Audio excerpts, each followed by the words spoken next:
friends, my name is John, and you're listening to the Tech Leader Pro podcast. It is week 18 of 2024, Sunday the 5th of May. You're very welcome, guys. Hope you had a great week. Apologies I missed last week, I was just extremely busy, but I have a good episode for you this week, so let's get into it. So decades ago, when I was working on expert systems, which were an early kind of AI, one of the main issues we faced was what we call the knowledge acquisition bottleneck. Expert systems were rules-based engines, and those rules were defined based upon input from domain experts. The challenge with getting those rules from the heads of those experts and into the software as repeatable rules was hence labelled the, quote, knowledge acquisition bottleneck. So to give a deeper definition, according to Wikipedia, quote, knowledge acquisition is the process used to define the rules and ontologies required for a knowledge-based system. The phrase was first used in conjunction with expert systems to describe the initial tasks associated with developing an expert system, namely finding and interviewing domain experts and capturing their knowledge via rules, objects, and frame-based ontologies. Expert systems were one of the first successful applications of artificial intelligence technology to real-world business problems. Researchers at Stanford and other AI laboratories worked with doctors and other highly skilled experts to develop systems that could automate complex tasks such as medical diagnosis. End quote. And I will link to that article in the show notes, and the same goes for several other articles that I'm going to mention in this episode.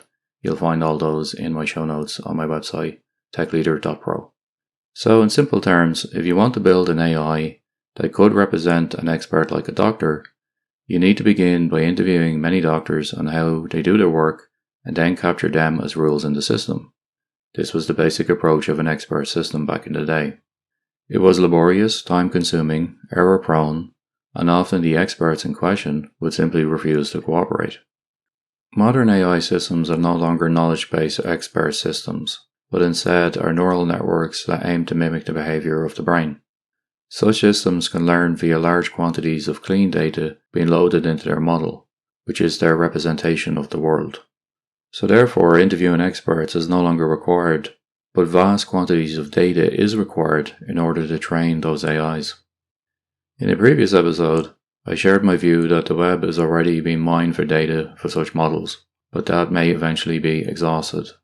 I believe a new market will emerge that will sell access to private, offline repos of data, which will become invaluable for training AI.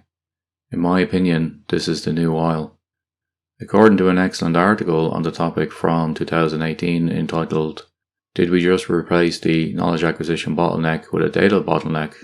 the author mentions that, quote, some studies indicate that data scientists spend almost 80% of their time on preparing data, and even after that tedious and time-consuming process is done, unexpected results are usually blamed by the data scientist on the inadequacy of the data, and another long iteration of data collection, data cleaning, transformation, massaging, etc. goes on. End quote.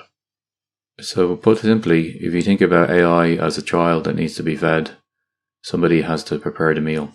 That is the job of the data scientists and the data engineers who are kept busy with this work. It's quite tedious.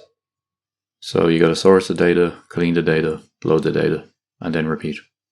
Apart from the quality of the data being ingested, we also need to worry about the reliability of the source. Bad data passed to a model on purpose can act as a kind of supply chain attack on an AI if not detected and filtered out early enough.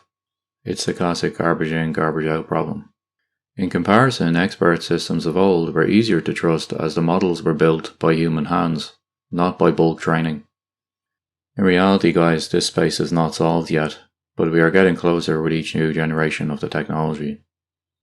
Just this week, in order to reinforce my point, the Financial Times sold access to their content to OpenAI to help train their ChatGPT AI.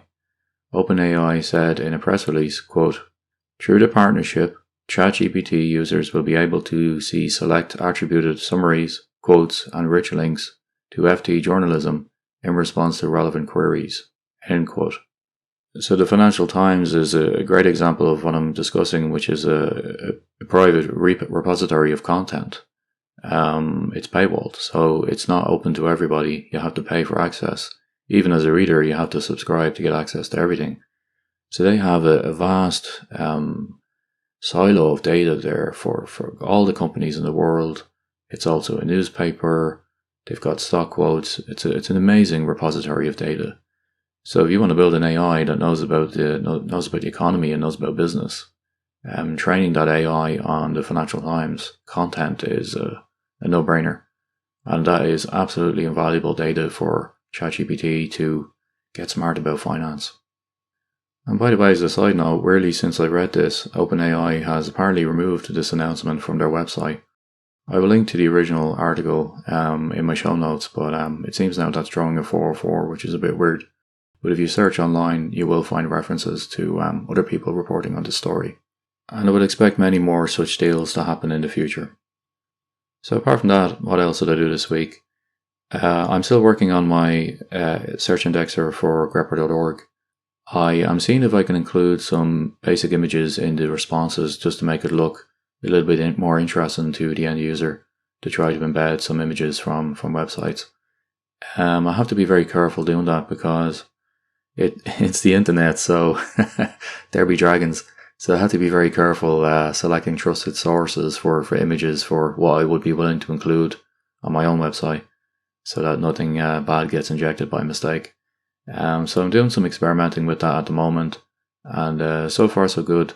But yeah, I'll have to be very careful and maybe roll it out in a limited way over the next while and do some more testing. In general, the index is up to about 4.3 million entries now, which is pretty good. The new indexer is working a treat. In terms of media that I'm enjoying, I'm back playing Escape from Tarkov. They've done a recent release where they introduced what they call a PvE mode, which is player versus environment.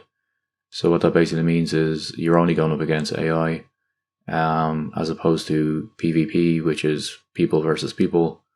I'm not a very experienced Tarkov player. I'm very casual, so I'm actually enjoying the PvE.